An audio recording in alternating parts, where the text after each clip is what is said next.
And the way we're going to handle questions of agenda item number 7 is I will receive written questions only from the public on this agenda item number 7. The questions that we are going to be posing the FAA representatives are in your agenda packet. They are pages 48 and 49. They have been prepared by the Roundtable team of our consultant, Jean and Justin from HMNH, Bert, Kathleen, myself, and others, so that we presented these questions to the FAA over 30 days ago so that they are prepared to address these concerns. But if you have questions that you'd like to ask, that's how we're going to handle that agenda item. So the 3 members that are with us tonight is Sean Kazika. He's the Operations Support Group Manager, Western Service Center out of Seattle. Sean? Okay. You're welcome. Thank you for being here, Sean. Tony DiBernardo, many of you have heard his name. He's the Terminal District Manager, Northern California, Air Traffic Control. And with him is Tanya Patterson.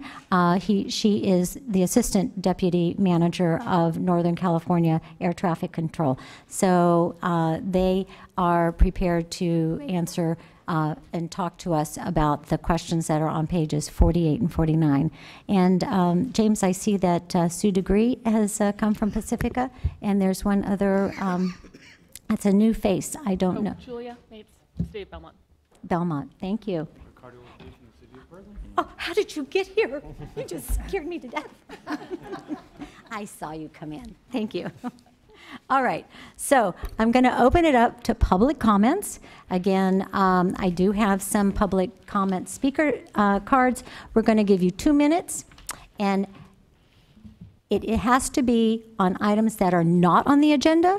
If I perceive that they are kind of comments that are going to be addressed later on, I'll ask you to wait, okay? So the first one is going to be Doreen Gatelli. So Doreen, come on up.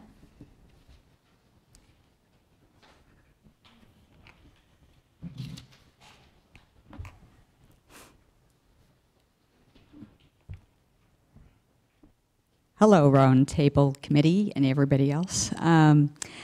As you know, I live in South San Francisco, and I am fortunate, I guess, to have the planes fly right over my house from like runway 28.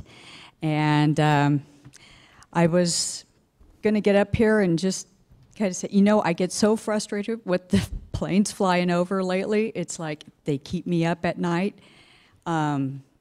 And they've been really, really low, and I've been calling and complaining, and it's like, what the heck for? I just wish that there was something that y'all could do, because it's just getting really frustrating, and it's bad enough that I've got, my father has been real sick and stuff, so I've been taking care of him, so I'm losing sleep over that. So now I've got like full sets of luggage underneath my eyes, okay? It's, you know, it's, it's besides just regular bags, but it's just, I don't even know why I call to complain anymore. It's like not even worth it, but that's it. I'm just gonna stop right there, so thank you. Thank you. The next one is Liz Lopez, and then after Liz is Mark Schul.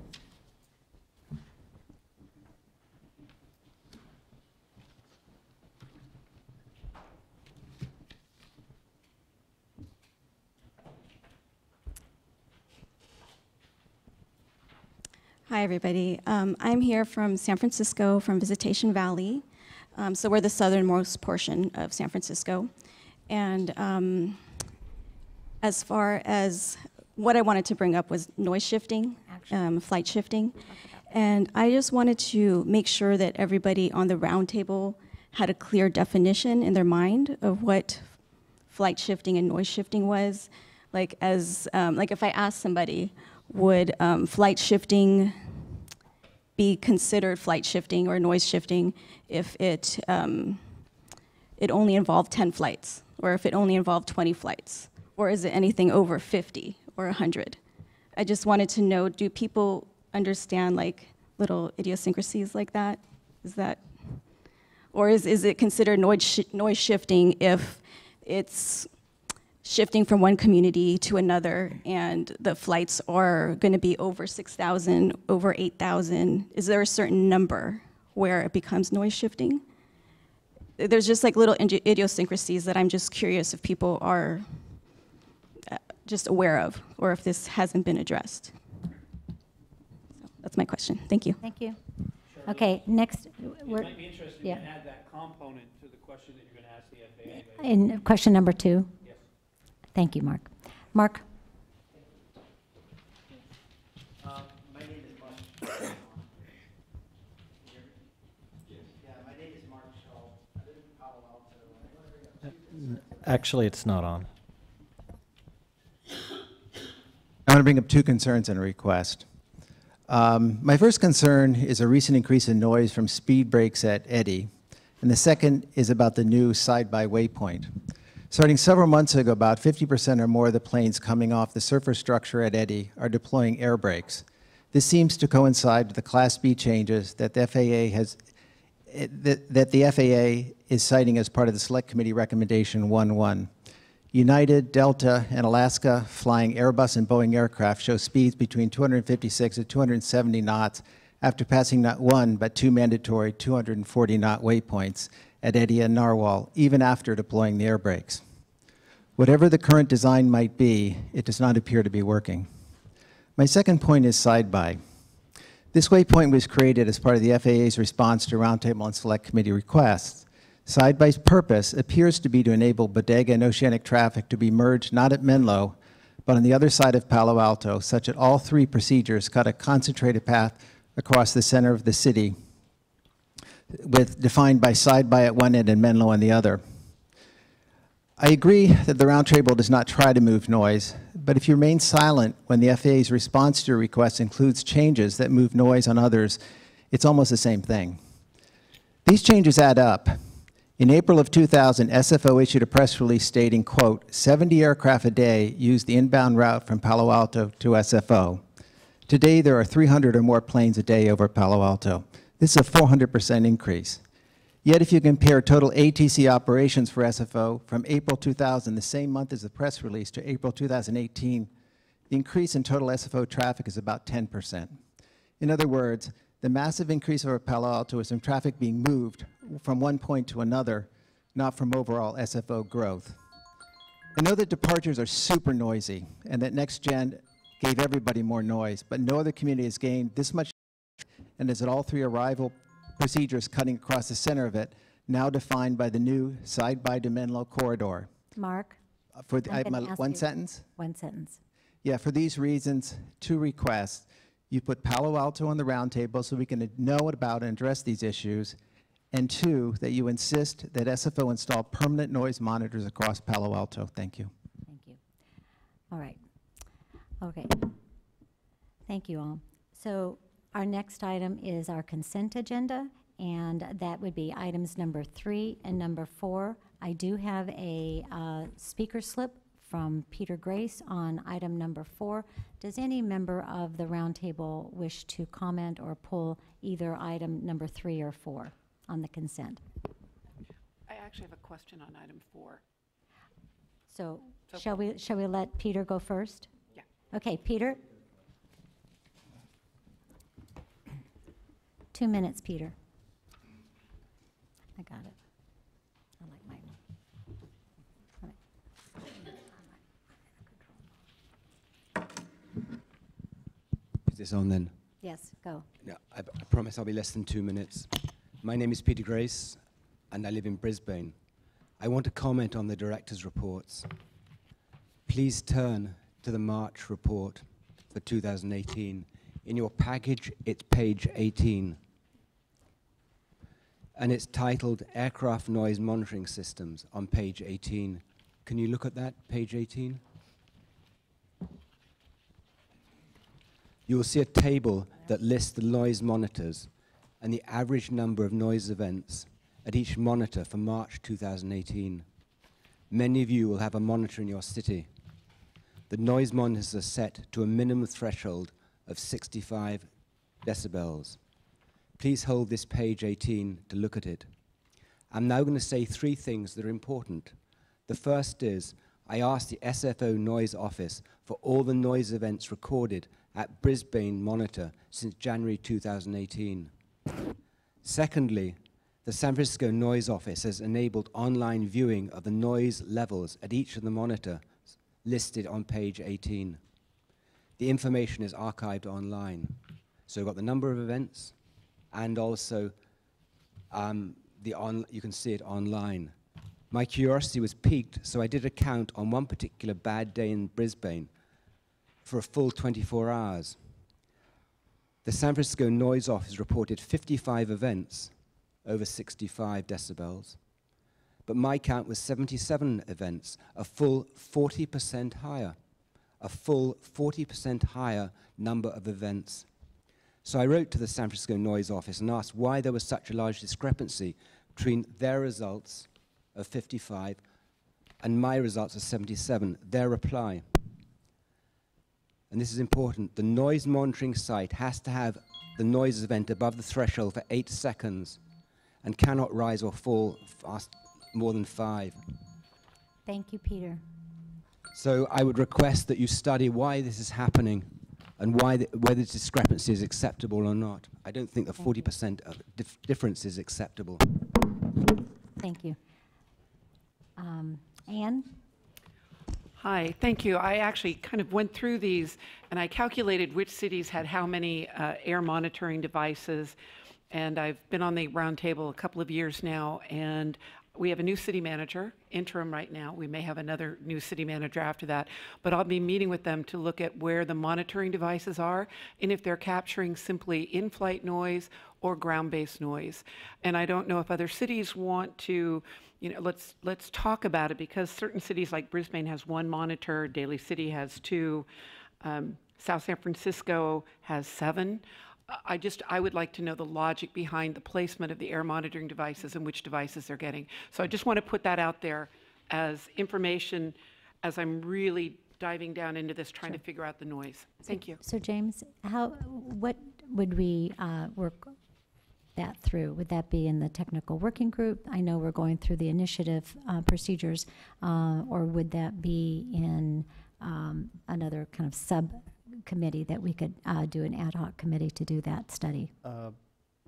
My thought would be maybe the technical working group is having as an agendized discussion to see, to do a deeper dive into that, give the Noise Abatement Office an opportunity to kind of understand what the question is, and then go from there. If that's something that we want to look at as a work program item, we can, but probably it's best to have that discussion at a technical working group. Jean, do you have an opinion about this? I do think it's part of the technical working group. That's a place to start. We could also decide as part of that, if we need to do more than just, how the monitors were placed, but it could be, we have some new people in here on the roundtable. It could be, like a short noise 101 or something like that as well. Good. That could help explain, the director's report a little bit better as well. Anne, thank you very much. Any other members of the roundtable want to comment on anything since we've got this open right now?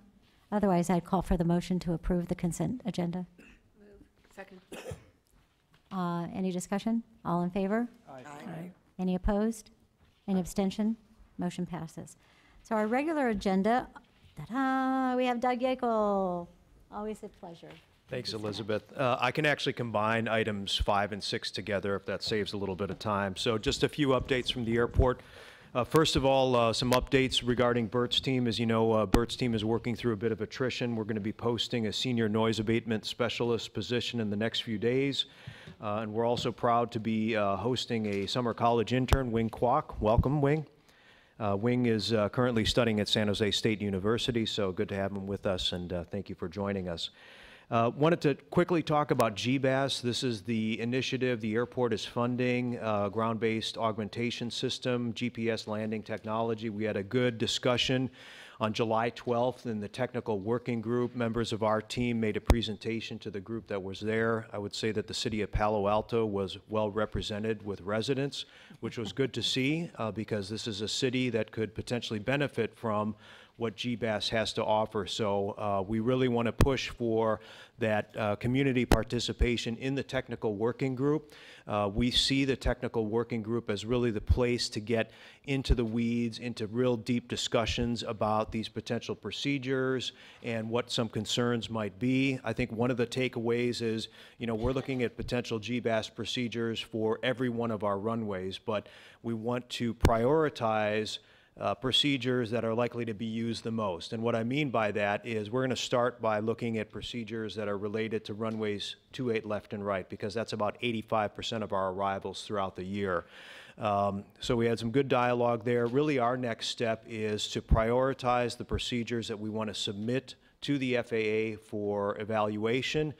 Before we do that, we want to find a good way to quantify the potential noise benefit that we might get out of some of these procedures, and that's going to take us a little bit of time to come up with the methodology. So our hope is that in the next technical working group in September, we'll have an opportunity to talk about that in a little bit more detail and then update the roundtable here. So I think timeline-wise, we're really talking probably end of the year before we're even in a position to begin talking about submitting some procedures to the FAA. And obviously, you've heard our commitment before. We want to engage with you. We want you to be on board with what we're looking to pursue here. And again, if we have any indication that a procedure has a detrimental impact on a community, we're not going to pursue that procedure. So I just want to reiterate that commitment. Lastly, you know that we launched officially on July 1st the Second Chance and Replacement Noise Insulation Program. This augments what we've been doing for 30 years. And what's different about these two are this gives folks who might have previously not participated the opportunity to get noise insulation, and then also for individuals that have had insulation that is failing through normal wear and tear, this is an opportunity. So since the launch, we've had 10 applications that we've received thus far. 6 of those are for the second chance and 4 are for replacement. Our next steps are we've got some reports to prepare for the FAA. And we expect that outreach will begin to these individuals later this year. I also want to put up on the screen a web URL address for anybody that's interested in applying for noise insulation. This will take you directly to an application site. The web address is coming up shortly. Uh-oh. Restarting.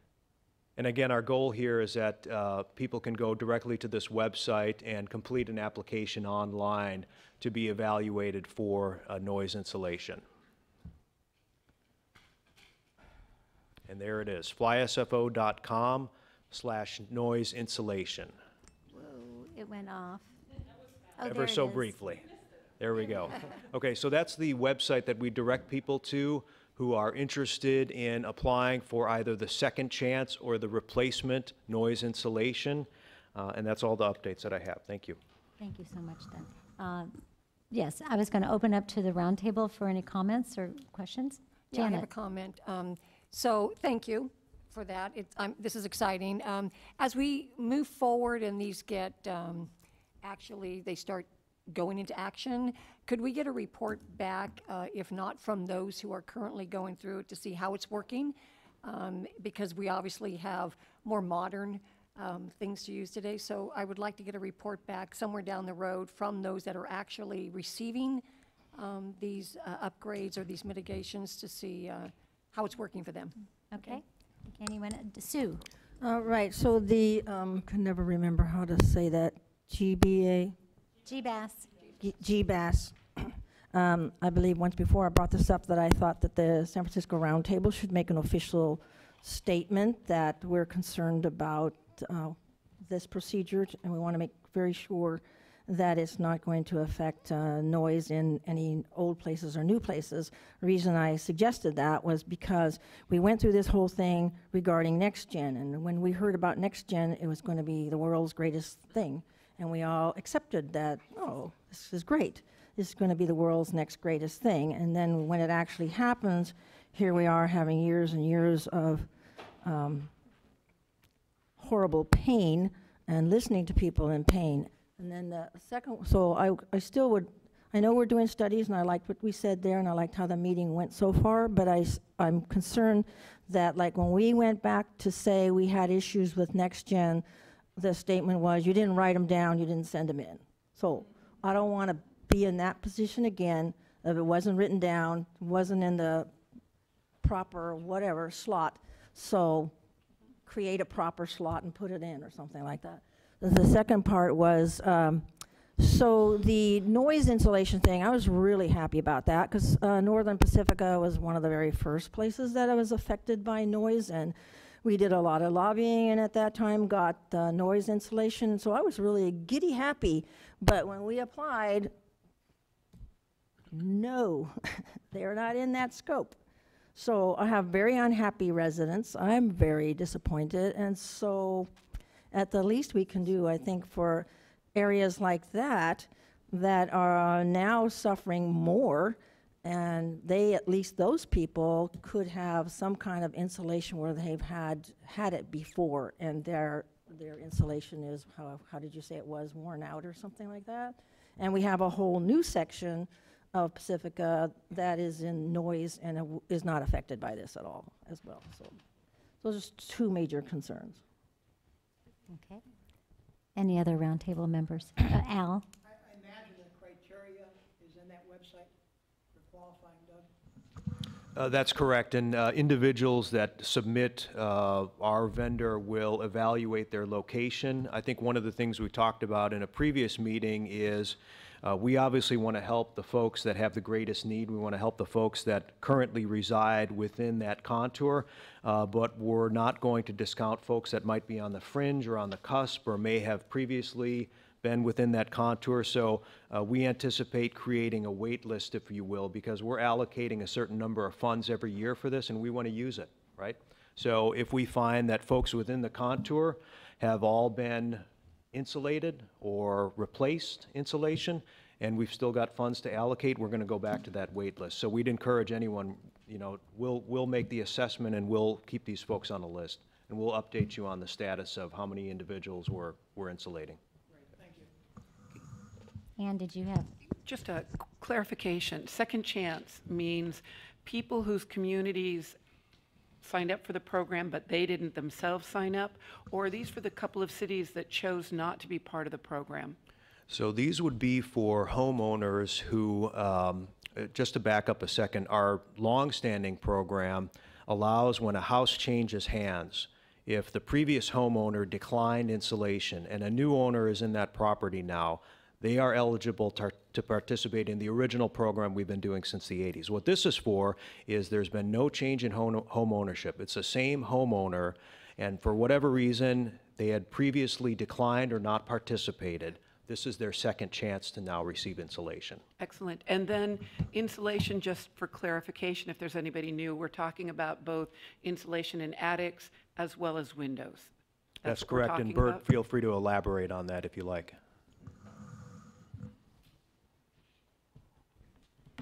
Just because I'm going to go right to my community tonight when I get home, I want to make sure I get it right. It's specific by household. So as they come in, they do the testing on the home. They may figure solid core doors and the windows will do it.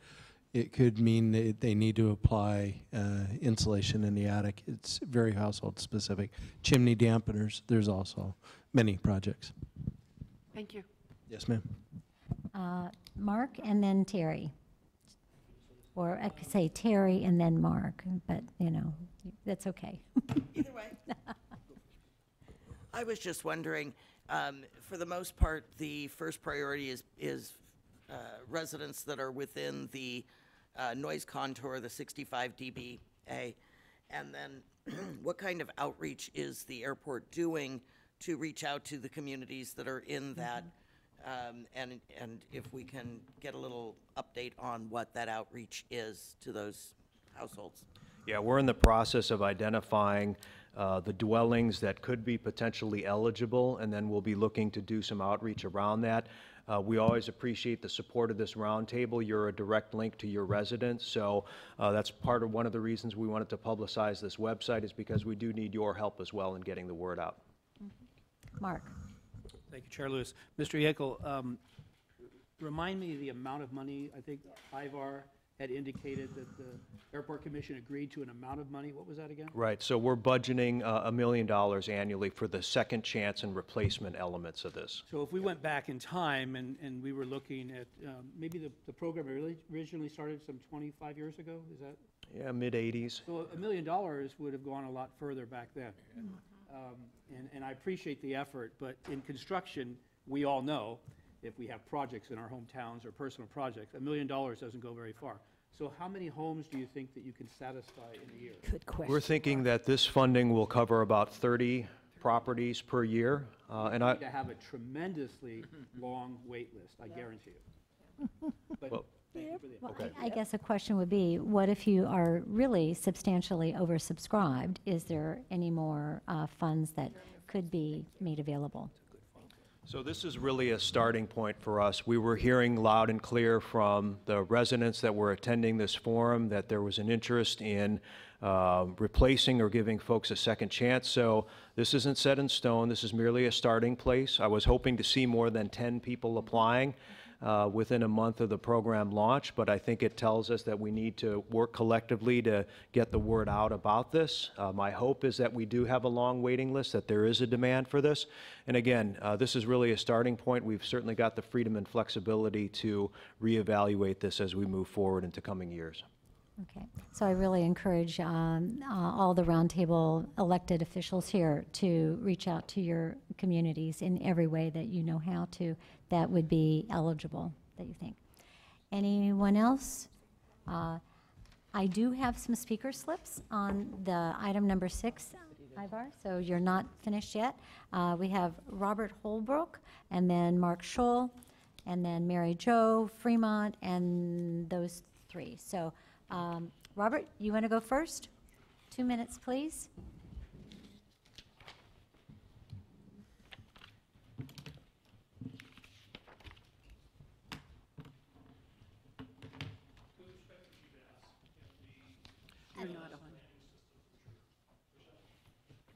GLS is the landing system that is built on GBAS. It stands for GBAS Landing System, and there are 6 proposed GLS paths teed up for delivery in 2020 on the FAA's IFP gateway. One of the things that I think is important to appreciate is that GLS, at least with current technology, is going to mean rails. Every airplane following the GLS path is going to be following that particular rail, and if you're under that rail, that's going to be an issue.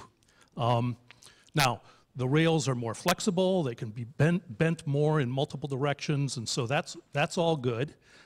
There may be some potential for mitigation, but again, if you're under those paths, it's a problem. The suggestion that I would like to make, and it's something that should be discussed as a broader agenda item in my view, is that the FAA be asked to undertake a R&D program that will enable dispersion, fine-grained dispersion, that allows the airplanes to be peanut buttered over, say, a 2-mile wide corridor and peanut buttered vertically as they come down as well. And if we were able to do that, then you wouldn't be asking one community to bear the flights that have been borne by a broader set of communities in many cases up until the introduction of that. This is going to be especially important if the FAA succeeds with time-based flow management, which would reduce the need for vectoring, and that would drive all the airplanes that are no longer vectored over a single corridor. If that were to happen in 7 years, this requirement for fine-grained dispersion is going to go through the roof. Thank you. Thank you. Okay, Mark Scholl from Palo Alto.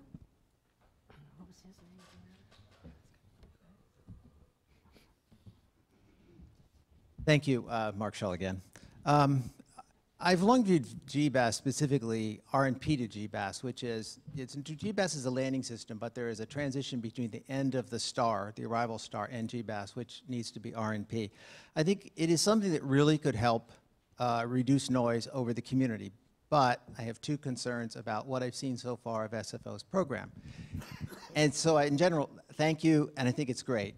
And I think all other airports in the Metroplex should use it. The first is that if you look at the plans, Boeing has stuff out, Delta has stuff out, the FAA has stuff out. You can find it in the magazines. There are a number of uses, and one of the main use cases they all liked was essentially an efficiency use case where you make 28 right as high as possible, 28 left as low as possible, do a displace threshold to get vertical separation. You can land 2 more planes an hour and use 2 less controllers. That would be bad. So we want to see something where it's really used for what you say it would be used for, is to reduce noise rather than you get just a couple more seats on the plane in airport terms. The second thing is my concern is, my current understanding is that the GBAS team probably over time can make the approaches higher, but they have to meet up with the arrival stars. And currently they don't, and there's a discussion with the FAA about not really being willing to change those. So even if they can get the flights higher and the arrival stars are down here, that's not going to help Palo Alto or any of the other, in the mid-peninsula communities. So that's something I hope you can go back to the FAA, perhaps with congressional support, and say, hey, we have to work both sides of this thing, else we're building a bridge that doesn't meet in the center. So those are my 2 concerns so far. Thanks. Thank you, Mark. Mary Jo Fremont from Palo Alto.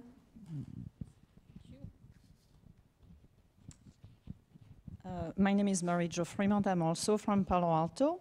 So I want to thank the airport about their effort on GBAS. I really want to applaud them for making noise reduction their #1 goal, because that is the most critical thing. And that's what you have to keep in mind. There are plenty of details, as some of the speakers have mentioned, but that's a really good goal, and thank you for doing that. I also want to thank you for seeking community input and not restricting community to just the cities around the table, because GBAS is going to benefit people who are affected by arrivals, and most cities affected by arrivals are not sitting at this table tonight. So thank you for that. This could be GBAS, you know, I completely understand the member of the roundtable being concerned about overselling GBAS, completely get that. It can be oversold, but I think if you do keep your eyes on dispersion, on reducing noise, on paying attention to what the community is telling you, because we know we experience noise every day, I think we have the first real opportunity to make a dent at that noise. And the FAA is part of it, because GBAS cannot exist in a vacuum. These arrival procedures will need to connect in an effective way if we want to get the biggest bang for the buck. So thank you for doing it anyway. Thank you, Mary Jo. Okay, I'm going to close this agenda item if there's no other comments from our members. And we will go on to item number 7, which is the discussion with the FAA regarding questions that we have provided to them. And they are on your agenda packet, pages 48 and 49. There are only 4 questions. But I would venture to say that any one of those questions could take us all night. So I don't want to be the one to make the executive decision about which we start from. I would, if there is a burning question that a roundtable member might want to ask first, or if from our consultant, or maybe Miss Kathleen Wentworth, who helped us craft them. The first question takes up a whole page. So maybe it looks like it's the most detailed. We could start with that. So thank you, Sean. I love it. He gave me a head nod. So if you want to go to your agenda packet and look at the question number 1, it talks about the RNAV overlay for the offshore departure, and I'm going to turn it over to Sean. Thank you. Are you going to reiterate the question, or are you just going to let everybody read off their own agendas? It might be a good idea just to kind of rephrase the question so everyone's on the same page. Okay. Yeah. So basically the question is that the roundtable has proposed that an RNAV overlay be designed for the existing conventional offshore departure. And it is one of our recommendations in the initiative. It's B35.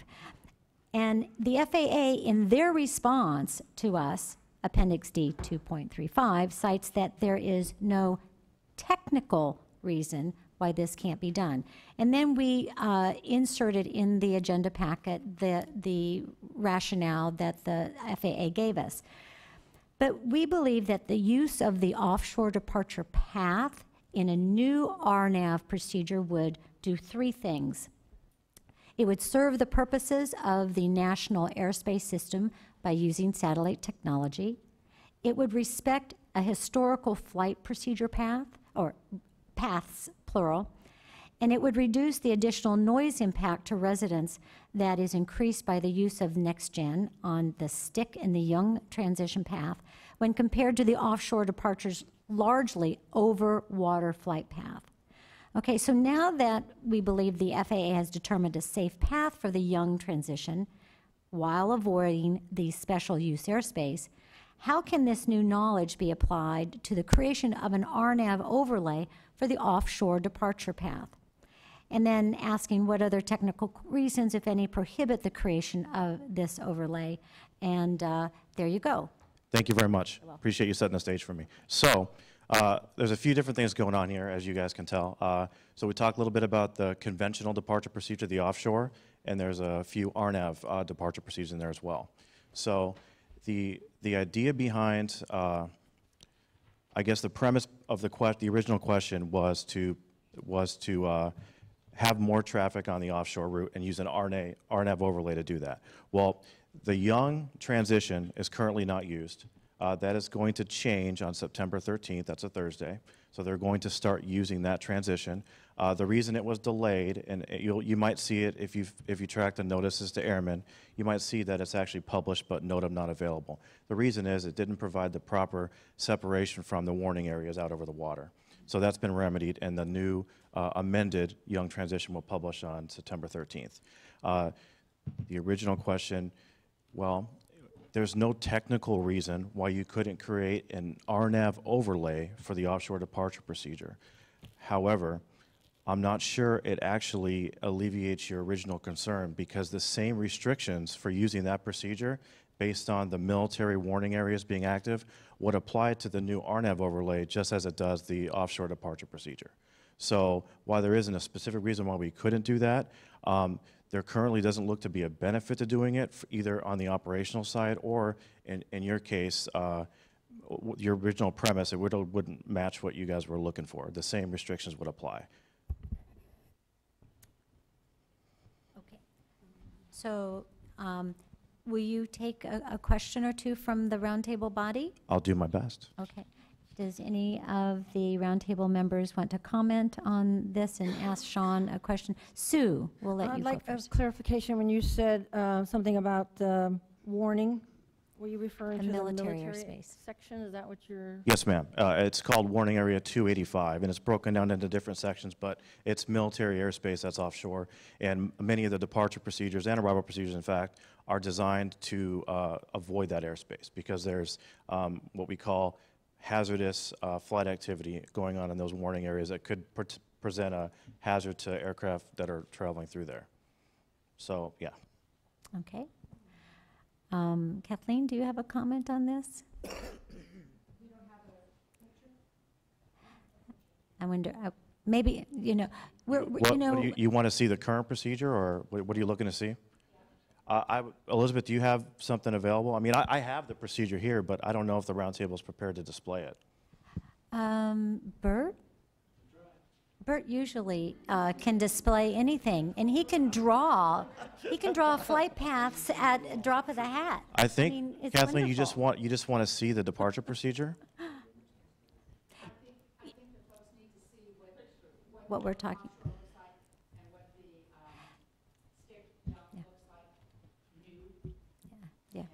So my apologies. This is kind of a new procedure for us, and we will become better prepared next time and Kathleen, with graphics. I think I know where you're trying to go. You're trying to show the connectivity between all the procedures in the warning area. So there's not really a good way to do that right now. What we could show is you could pull up the sectional chart and show everybody where the warning area is at to give everybody an idea where the actual airspace is at. The amended Young hasn't published yet, so it's not really in the charts to see it yet. We could show the offshore departure procedure, but that may be a better follow-up question for a later meeting where we could actually show the procedures when they're published. And having known that if we would have known you had that question, we probably could have presented a graphic that would have given that that fidelity. So we can probably take an hour you to do that if we get together again. That is possibly something that would be more beneficial rather than having Bert struggle to pull it up. And I think from our position, we probably should have been more prepared. I'm sorry, Sean. Oh, look, Bert. Wow, Bert. So Elizabeth can. Oh, now we're talking. Yeah. Yeah. So this doesn't really, so this tells part of the story. It shows you, so you're looking at the sectional chart, and it shows you the airport, and it shows you the warning areas offshore. What it doesn't show is the departure procedures and how they relate. Yeah. So it gives you a little bit of an idea, but it's not really, I don't think it's really what Kathleen is looking for. So okay. I think we have people that do a lot of this type of work, put things on Google Earth backgrounds to give everybody an idea of where everything's at. And that's probably something we should look at doing next time, knowing that we want to actually show that. Absolutely. Which lines are the warning lines? I want to make it clear to the public, I am not taking questions from the floor. I'm only taking questions on this item number 7, which includes these 4 questions in a speaker slip. Okay? I think we're good, yeah. Are we good? Yeah. Yes. Ricardo, here. And I hate to oversimplify, because, but so what we're saying is the current procedures, you're taking off and flying over the peninsula. We were asking, can we go out over the ocean? The answer is no, because they're military restriction zones. Is that correct? So the original question was, can you do an RNAV overlay of the offshore departure procedure, right? And the offshore departure procedure is limited in its use because of the military airspace out there. And the same restriction would apply if you made an RNAV overlay of it. But so, just for the layman, RNAV overlay means they would be flying further out over the ocean versus over land. So no, overlay means, so basically you take, so let's just pretend that this straight line is the old procedure, the offshore departure. An overlay is literally line for line. So you would basically take that line that was an old procedure, ground-based navigation aids, and then you would create a new procedure, RNAV, right over it, the same thing. So basically it's flying the same flight path. That was what the original question asked. And the answer really is, yes, it could be done, but it wouldn't, number one, there's not an operational need for it, and number two, it doesn't really meet the premise of your question, which was to try to do something around the military airspace. The same restrictions would apply in either case. So it doesn't really meet the right, thank request. I think we have another comment. Do you want to add to that? Well, just what he's trying to say is the new procedure, if it was built, the RNAV procedure would be limited to the amount of flights that are on it today on the conventional procedure. It wouldn't allow any more airplanes to be pushed offshore than are flying in today. I see. They would just have an RNAV procedure rather than a ground-based navigation. So you wouldn't notice a difference. The pilots would be flying a satellite-based procedure, but from your perspective, where you're seeing the airplane, hearing the airplane, you wouldn't notice a difference. The tracks would be nearly identical.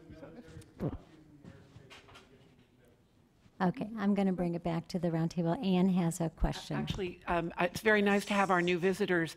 This is recorded. We need to get you a microphone so that anybody watching from home next time can hear that. they speak, I'll walk over there. Thank you. Okay. All right. Elizabeth, I so, have a question. yes, Diane. So the stick young then does improve what we wanted. It gives us something more than what we want. RNAV doesn't, but the stick young does. Well, no, the stick, those are RNAV procedures, yeah. And what they do is they provide the proper separation from the warning area. So it meets the air traffic control requirements for separation. So, and those are RNAV procedures. And those procedures are already published. The change is going to be the young transition is going to change a bit to make sure that they stay the required, and I think it's 3 miles from that warning area. Okay. So it will allow then for more planes to take off in that direction. I think It doesn't change the amount of aircraft that are going to fly the route. We might have to ask a different question. Elizabeth, we have a question. Oh, Harvey, yes. I'm very concerned about the coast side. I've got more and more complaints from people, El Granada, Half Moon Bay, even south of Half Moon Bay. Can you explain about this military restriction? Is it possible to change the hours, or how far out over the ocean, or whatever that can be done to reduce the number of flights flying straight over El Granada, Half Moon Bay, and further south? Simple answer is no. The military is the using agency for that airspace. There's a very elaborate process that we have to go through to actually create that type of airspace. Warning areas are usually offshore. In this case, these warning areas have been established for a long time, and they're built laterally and vertically to allow military high-performance aircraft to maneuver out there and do things that would be unsafe for aircraft that weren't participating. So even the FAA, we don't send anybody through there. The military controls that airspace except for a few hours on the weekends and at night, and other than that, we keep everybody out of there. So as an agency, we couldn't do that. You could send your request to the military. I wish you luck, sir. Let me know how that goes. I have a quick question. Okay. Janet? Just a quick one. Yes. So thank you for your report. Thank you for being here. But I would also like to request that any time that you come before us, you bring visual aids. Be prepared with anything you can, because as you see, it's very beneficial for us to at least have something to see for the roundtable and for our audience. And so please I just think bring it's part of our responsibility also, since we're providing the exactly. So you as know, a team, the- let's make sure we get this. Yes. Right. We'll work together. Thank you. Well taken, Janet. Thank you. So I will go to a much broader question. It's quite open-ended. Our question number 2, it makes a statement that increased noise over areas that had heretofore never experienced overhead aircraft flights. Okay? So the question is, why are residents in the Visitation Valley area of San Francisco and residents in Pacifica, and I should have said in Half Moon Bay, the coastside, are now suffering from aircraft overhead noise, where historically noise from aircraft was either none or much less than currently being experienced? Can you kind of give us some context on that? It's really hard without a little bit more information. So I think the question, as written, mentioned Visitation Valley. In order to do that, and we would love to look into what's going on there, but we're going to need some more information from you guys, some more specifics, because we really we try to nail down and look at a very pinpointed geographic location. So if you can give us more specific information, again, through the roundtable to us and partnership with the Airport Noise Abatement Office, we can definitely try to look and see that. But as it stands now, the way the question was written, I don't think we can really give you any information because we don't have anything to go on. It was pretty broad, yeah. Pretty broad. Yeah. Well, okay. Sue? So when I was going through the packet, once again, it struck me that the word congestion comes up so much. So when we're asking these questions, could you take into account congestion when it comes to whatever answers you're going to give? Like, not just a flight path, but congestion, meaning, in my mind, is the number of flights that are able to be going one after another at any given moment. So I'm assuming that might make part of the answer important. Well, in a general sense, the things that we're talking about don't relate in any way to, I think the word we would use instead of congestion would be capacity. None of the things that we're really talking about have an impact on capacity. So Capacity meaning the number of the flights. number of flights, yeah. That's a totally different subject. The stuff we're talking about here is not really applicable to that.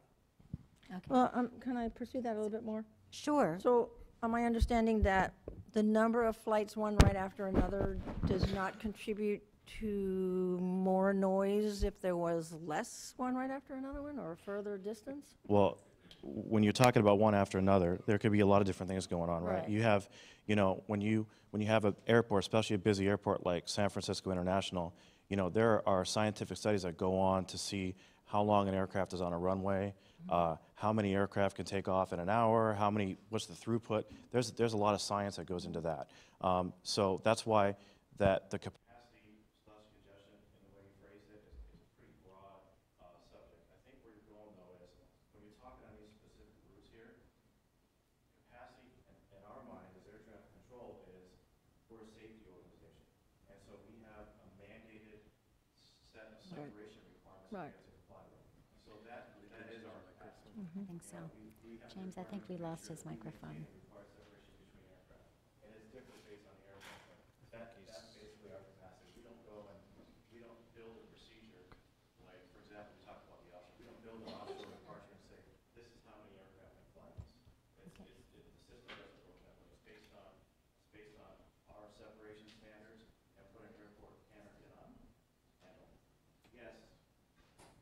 Showing on. There you okay. go. Okay, all right. I'm loud enough anyway. It doesn't matter. Well, I think I understand that. So FAA's main job, which we're happy about, is safety. And so you're really not looking at any components to weigh or measure whether or not what's safe actually means a certain amount of noise. Well, we're a safety organization, you're right.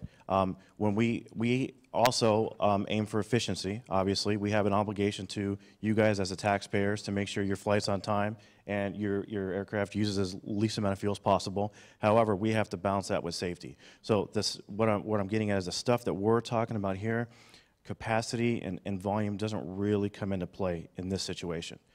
Volume meaning noise. So Volume meaning the amount of airplanes. Okay. Yeah. So I'm just going to summarize for everyone about this question and what Sean has asked us to do, especially there were 2 cities that were listed here, but it was. I'm sorry, I only saw Visitation Valley. I know, but Pacifica was. But okay, so because they've really been pummeled, we can pull together some specific data and history of where the noise is and maybe submit that to y'all, okay? All right. So let's move on to question number 3, which is we're going to take all questions at the end, so we're not interrupted, okay? No, I know, at the end of number 7. We're still on number 7, Peter. Is that number 7? Number 2. Good, okay. So, Sean? Yes, ma'am. Do you know anything about Surfer Big Sur routes? A little bit? So, the question is, I feel like I don't know, Vanna White or somebody. You know, the question is, can you give us an update and details on the status of changes on the current Surfer 3 flight paths and how those changes will be or are being implemented? And also, can you update us on the new entry on the FAA IFP gateway, Surfer 4, that appears to be scheduled for December 2019? And then we included a link to something. And hopefully you were able to open the link. Yes. Okay. So my mic keeps going out here, so if I cut out, let me know, and I'll. Maybe we'll get another mic just in case, or take one of take a table mic. Maybe I'll just sit right here next to this young lady. That's very. Can everybody hear me? That's really nice. All right, Thank now you. I have a chair. This is even better. Okay, so a couple different questions there, right? So as far as the Surfer 3, which is currently in use, and the Big Sur overlay, we had put out an update a couple months ago that our work group got together on May 8th, and they encountered some criteria and design concerns, and they're working through those. There is no update to that. That is still the most current information available. All right, so that's part 1 of your question. Part 2 of your question, I think, is on the Surfer 4. So I think the genesis of this is a lot of people maybe in this room and in the community, the wider community, are signed up for alerts on the IFP information gateway. So anytime there's a procedural change at whatever airports you sign up for, in this case San Francisco, you're going to get an auto-generated alert. And it's a great system, but one of the downsides of that system is you're getting an alert that something's changing, but it doesn't really tell you what's changing. So that's why we're here. So I think there was a little bit of concern when everyone saw that the Surfer 4 was scheduled for publication December, I think is like 2019, I think is the date they have in there. So I'm here to tell you that it's going to be okay.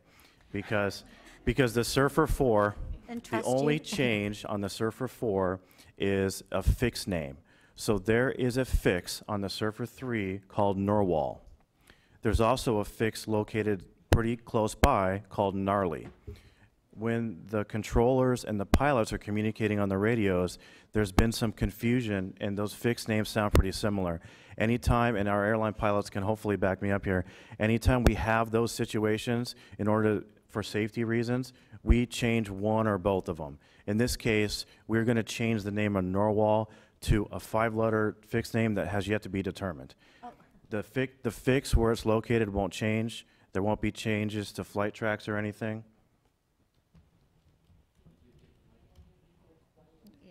Yeah, there's really nothing Sean, to show. he's going to take your mic and fix it. Okay, yeah, so you see up to the, towards the top, you see Norwal, and then further down you see Gnarly. We're going to change the name of Norwal. That's the only thing that's going to change. Nothing else on that procedure will change. That's it. So that's the downside of getting those alerts, is you sometimes it makes you think something's going to happen. Really, it's really a one-offer like that. All right, I'm going to ask the Roundtable Board if anyone has a comment or a question about that topic, the Surfer 4. Okay. Okay, this is the fourth and the last one. You know, we're just kind of blasting through these, aren't we? We should have given you more questions next time. So, north arrivals assigned to the historical Bodega East downwind. So that's the topic. Our question is, please elaborate on FAA's response to our recommendation that the FAA will utilize the Bodega East downwind procedure to the extent, quote, operationally feasible, end quote. What percentage of the time does the FAA believe that this procedure can be used? And here's some background. Our recommendation in the initiative was to maximize the use of procedures that route aircraft over the bay when arriving from the north, such as the Bodega East downwind, to avoid overflying noise-sensitive communities during nighttime hours. This is really, you know, an issue for the health and safety. It's the Roundtable's opinion that the use of this procedure can be monitored within the SFO's noise and operating monitor systems, the NOMS. Okay? Thank you, Elizabeth. So I'll answer part 2 first, because that's the easier one. And I'll say that the noise monitoring systems, we really don't have anything to do with that. So any questions related to NOMS, you've got to go to the San Francisco International Airport's Noise Abatement Office. We don't regulate that. We don't determine the placement of those or anything. Okay. So that was the easy one. Okay. So we'll go back to the bodega. So what it means, and I'm going to use the word dynamic, but basically to the extent operationally feasible, it's really hard to give a percentage because it's not consistent. It varies all the time. It depends on how many other aircraft are coming in on the other arrival procedure into San Francisco and another one into Oakland. So really, it's whenever the controllers have what we call a hole on the route where they can fit somebody on the east downwind. That is not, it's not consistent throughout the day, throughout the week. It depends on weather. It depends on volume. There's so many different variables in there. So I think you guys are looking for a little more fidelity around it, but it's really hard because it really is dynamic.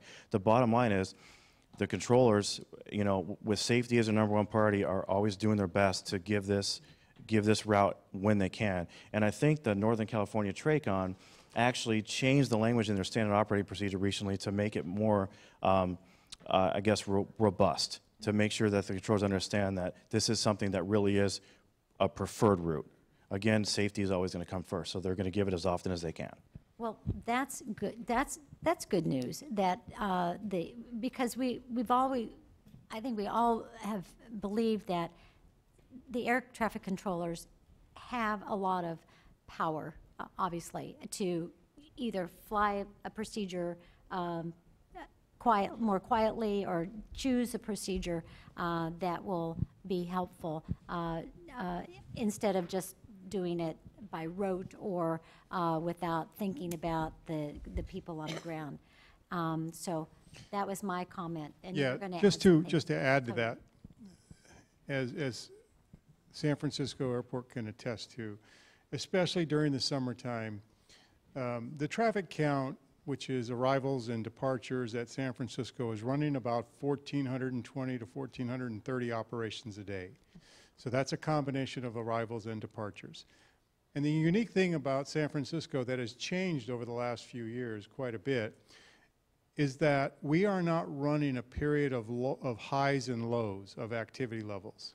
It is a consistent level of arrivals and departures hour by hour throughout the day. When we were able to run more east downwinds through there, there were periods of time when there were lulls in the traffic and the arrivals where we didn't have as many coming in. We'd have periods of times where hours would go by where we would have maybe 20 airplanes that would arrive.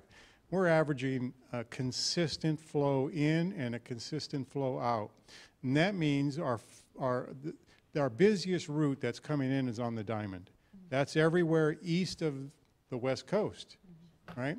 Everything else is coming from the north or from the south, and everything east of us, which is the entire country, is coming in on the Diamond. And that's why that's the flow we keep going all the time. That's the one we never stop, because if we stop it, we start backing up airplanes all the way into Salt Lake's airspace and beyond sometimes.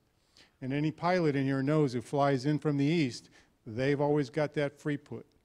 And if they're coming in from the north, they're more than likely going to hold over Point Reyes if we have any kind of activity that's going on. That's our first place. The last place we'll ever hold is over Modesto, which is the arrival that we're coming in from the east, because that's going to cause problems that'll ripple all the way back. The downwind procedure, if we have an Oakland arrival coming in and we're on the east downwind, we create an opposite direction situation. An arrival going to San Francisco and an arrival going to Oakland that are head-on with each other. So that's a safety situation that we just cannot tolerate. The controllers will always try to fill a hole the best they can in the San Francisco flow. So if there's available spot to bring somebody, to shortcut them, to bring them in on the east side, they're going to do that to fill that hole, because they just don't have that many holes to play with anymore. And it isn't something that they have a choice on whether or not they're going to utilize it or not. It's when it's available and they have the hole and there's no competing traffic, they're going to do it. But all of those things have to come together and unite right at the same time. And if you don't have that, it can't be used. It's nothing we can tell them, do it more often, or you're not utilizing this enough, because they want to keep that flow going as much as feasible, because otherwise their work gets harder. And they have to start vectoring airplanes that get their spacing, and they don't want to have to do that. Okay. All right. Thank you.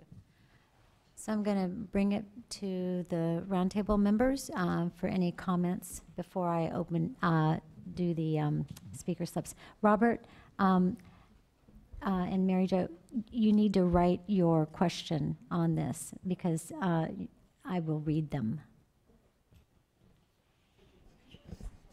Okay. Oh, okay. Fine. No, we're going to do it this way. Yes? At the last working group, we went over the last of the recommendations that we made, or responses we made to your recommendations, including ones that you said couldn't happen. And one of those was reduction, or almost reduction, of the use of 10 for departures Anne, entirely. excuse me. They're only prepared to talk to us about the 4 questions that we answered. And yet there's not one question that deals with ground-based noise or takeoff noise. Excuse me, we're not going to talk about that right now. We will talk about that. And this is why I brought it up at the working group committee. We are not bringing these issues up. Anne?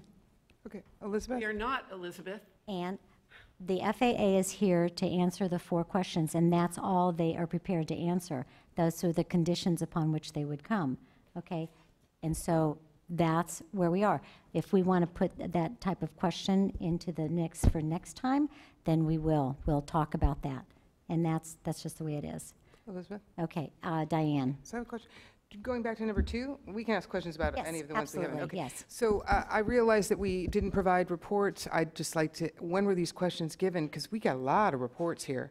So I'm wondering why there wasn't a, hey, we'll need reports in order to answer that when we come to you on August 1. And if I may, and if we, what reports will needed, what is the time frame, and then let's get our friends back here. So exactly. we can respond to that one. So they have agreed to come back at our roundtable meetings, and hopefully I can get a confirmation that they will come to our next technical working group meeting, which is going to be scheduled in September. And at that point, we can pull together more questions. We had a very short time frame to under which, like, it was like 2 days. It was 2 days. James and Bert called us and said that. So it was not time, okay? And so we can poll the roundtable body for the next round of questions. Does that sound like a good idea? That you can submit to James, and we'll work it through with the consultant and formulate them, okay? Yeah, I'd just like you to see you get an answer to question 2. So, and I know Yes, we got a lot of reports. We have a lot of reports that we need to pull together, yes. Okay. Sean, you ready to talk some more, or do you? Yes, ma'am. I just want to make sure I reiterate one point. As you mentioned, the future attendance. We want to make sure that everybody here gets the most out of this. And one of the ways we do that is by asking you, and I appreciate you doing that this time, asking you to give us your questions as far in advance as you can. That way we get the right people here. Otherwise, you're stuck with me. So what we have to balance is the people that work in our air traffic facilities, especially the managers. We're really resource constrained. And we, as much as we'd love to participate in everything we're asked to participate at the subject matter expert level, it's really not possible. So we really try to balance our desire to be part of these groups and interact with you guys, but also the fact that we have to make sure that we're running a safe operation. So anytime you can get us your questions in advance, we're gonna do our best to get you the person or people who can speak very intelligently to the questions you're asking. Okay. And Bert. You received notice it has to be a 30-day ahead of the meeting. Yes, yeah. So, I Yeah, know. at least 30 days, please. And our next scheduled roundtable meeting is 60 days. And Yeah, our lots of next time. scheduled technical working group meeting is September 12th? Yeah. So there we go. Unfortunately, this is our first try at this. It's not perfect. I see where, we've fallen short, but we had very short period of time, and we worked with Kathleen and our consultants to formulate what we felt was some pressing questions. Mark. Thank you, Elizabeth. Ms. Pappen, thank you for your observations. I have similar ones. Sean, you seem like a very personable gentleman, and I'm glad you're here this evening with your colleagues. But these questions were given on the 29th of June. And to come to the meeting and tell us that we didn't give you enough in number 2 to be able to have any meaningful response, quite frankly, was a little disappointing. I do appreciate the answer and the understanding. I'm here to gather information so I better understand the dilemma that we're all facing on a regular basis. So I appreciate the information that your colleagues shared on number 4. But if we're all wet on a question like 1, you need to give us some cover and tell us that we're going in the wrong direction. I mean, we all want to understand and be more knowledgeable, and you can definitely help with that. But we have to have better communication before we come to these public meetings. Yeah. This is a little embarrassing, Okay. but it is a good first effort. Good first effort. Well, and let we me don't just want to say- make them go away mad. Elizabeth, I appreciate all your effort, because this really was, when I talk about resources, it's not just in facilities, it's with my group in Seattle too, and we have so many areas around, California, the entire Western Service area. We're trying to be engaged with the community as much as we can. So we get questions and requests for participation from all over the place, and we're really scrambling and doing the best we can with what we can. We really had to make a decision for this meeting. We could have asked to not participate tonight and taken a little bit more time to dig in. We made the decision to come here with what we had because we really want to engage with you guys. We think it was more important for us to get the ball rolling now and engage than it would be to wait a month or 2 and have a pretty picture to show you guys. So point well taken, I appreciate it, but we're balancing it all, and we'll get there. Thanks. If I may, Elizabeth. Yes, Diane. I've been coming since January, and I've been going through all this technical stuff, like Mark said, trying to come up to speed. And there's a wealth of information in one of the major airports in the western United States. I think we can get a little more love. So I'm looking forward to that. But I've been coming for a long time, and I've not seen you, and I appreciate you being here, and I look forward to a long and meaningful relationship. As long as you're nice to me. Oh, I'll be nice. Diane, San Mateo County, San Mateo, City of San Mateo. Yes. Okay, so I'm going to go to the speaker slips I have and read their questions. I have one more here. Okay. Peter Grace from Brisbane. The question is, for number 2, why are stick planes turning lower over the peninsula in 2018 than in 2010? He has analysis and graphics to show, or he would like to have analysis and graphics to show. Oh, he does. I knew he had that. I did, because I think I've seen it before, but I'll just give you an opportunity to kind of talk to that. So that's the perfect. Stick planes lower, why are they turning lower now than they did in 2010? So that's a perfect example of why we need to get as much information as we can ahead of time. Because I could look at what you have and take a guess. It wouldn't be a good guess, so I won't.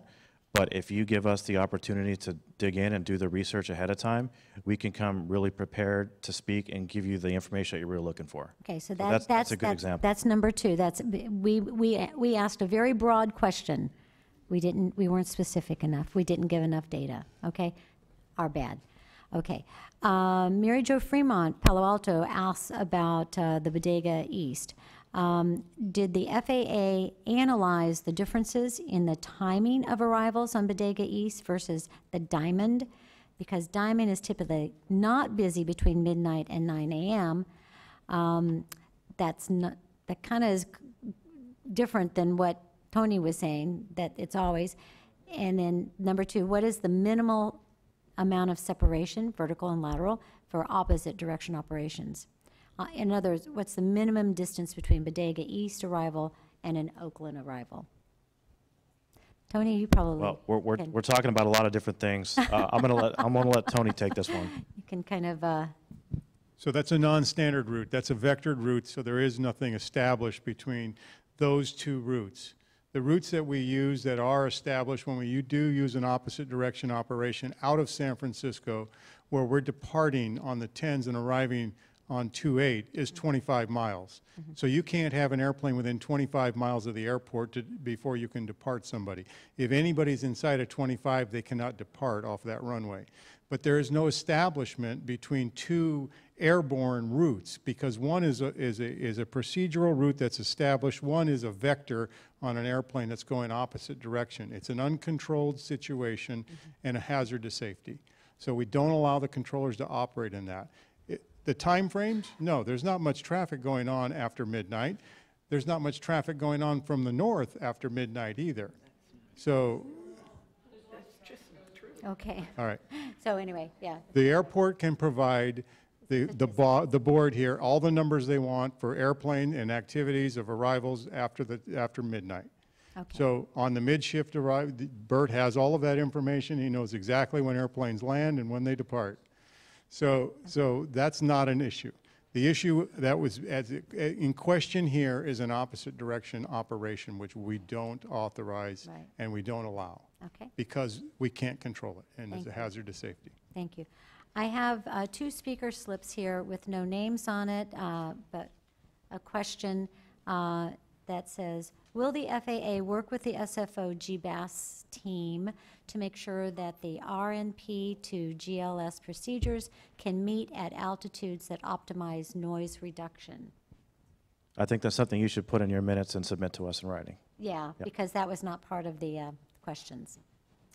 Okay, this question is from Pacifica, but does anybody want to take ownership of it? Regarding the offshore restriction, how close is it to the shoreline currently in the Stick and Westla departures that fly directly over Pacifica, Half Moon Bay, and the coast?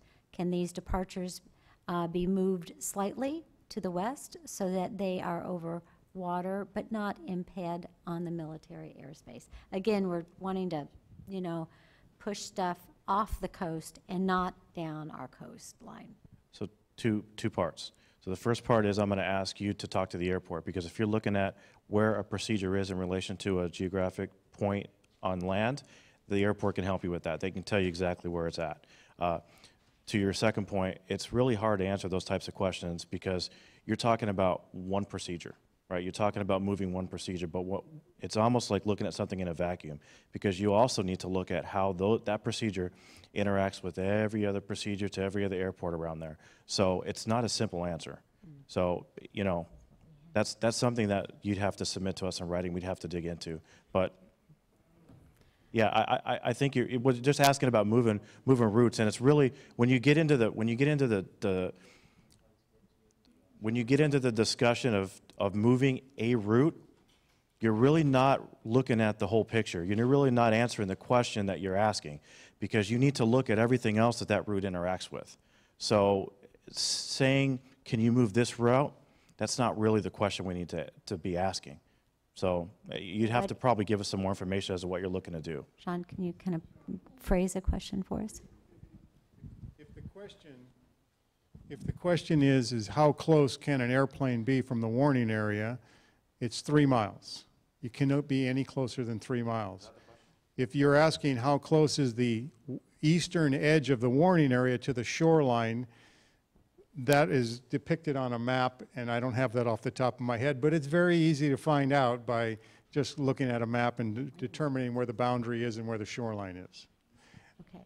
What Sean said, though, is I don't know where that line that you want to draw is in relation to the warning area, but clear of other paths if there are other. That's where we would have to have that in advance, something requested so that we could have our experts in airspace and procedures look at not only that route and the feasibility of that, but any competing routes that may be involved with it. That might be a really good question that we can tease out and formulate. Okay. One more from Robert Holbrook, and it said on April 27th, the FAA told Bay Area Congress members that they would provide an update on the Big Sur overlay within 90 days. That date has now passed. Does the FAA have a revised date, or should we ask our Congress members?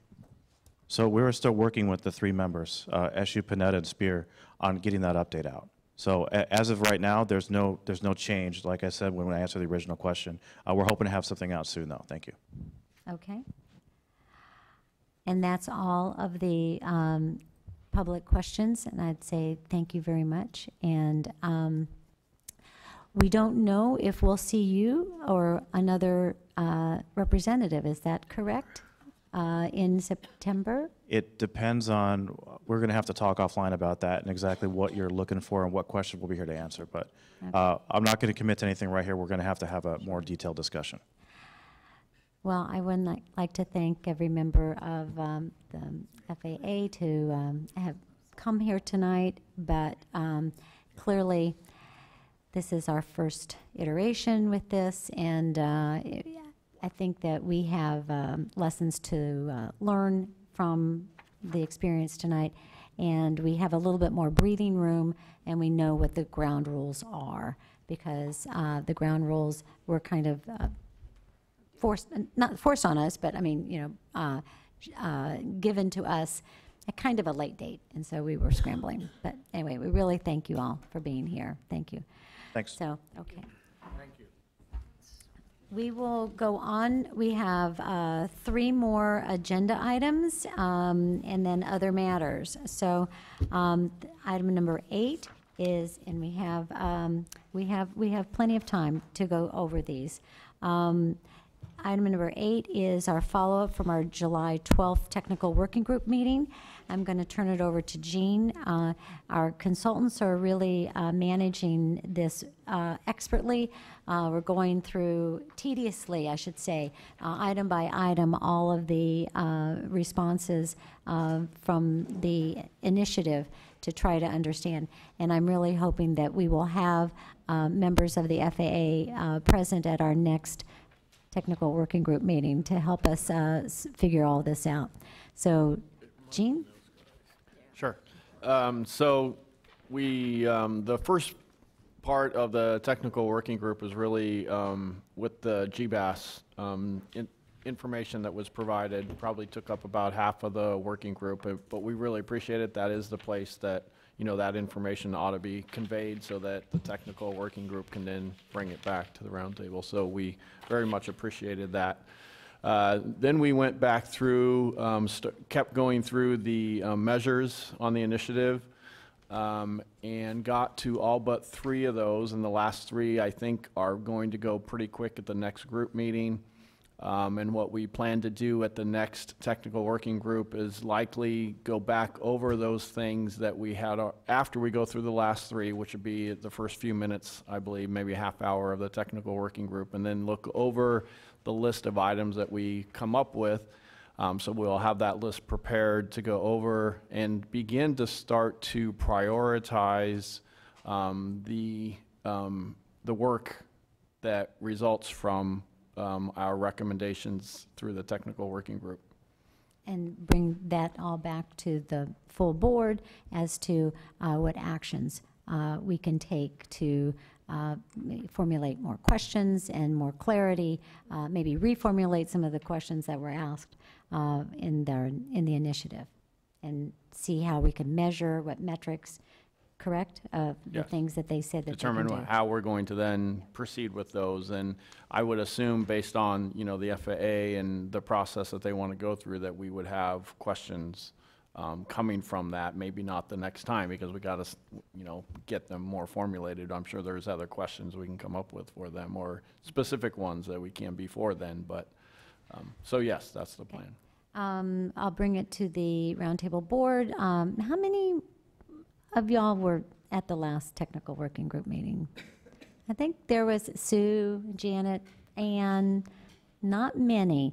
So it really is your opportunity, and I know it's held in the afternoon, but and everybody has other commitments and jobs and things.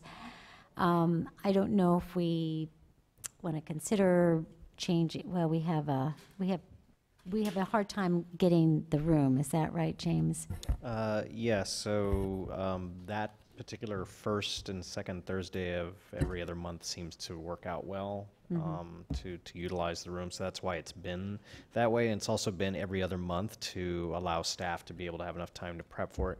Because we really want to leverage that group as a standing group that's always going to meet, and that also provides a really good opportunity for the airport to come in and bring in items such as GBAS and have that as a running item in there. So so that's where we're at so far. It's really either the first or second Thursday of every other roundtable month.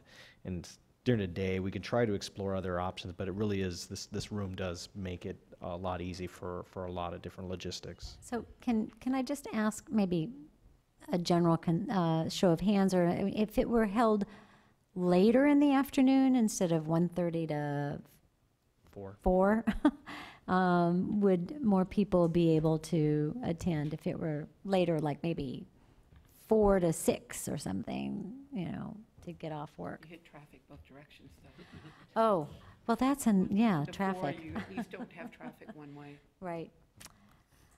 Well, no? I Okay. know I have a lot of traffic to get here. I understand. Yeah, because you're right here in Millbrae. I'm sorry, you know, my heart breaks. But I think of all those meetings in Redwood City, that if you're going to the 4 o'clock, 5 o'clock, Yeah. it can be It's hard. bad coming from the north. I don't know. I do want to try to encourage, if you can, take some time off to come. It's very informative, so. And just to say, Madam Chair, that for me, it would be more convenient. 1 to 4 is right in the middle of my workday, and there's just sometimes just staffing is impossible for me to get away. So the later in the day, the easier it would be for me. What if it were like at noon and we brought in sandwiches or something? If that's what it takes. Like, you know, 11:30 to 2 or something. Technically, I have the room blocked out from like 12 to 4:30, just as a, but I mean, we can look at other times too.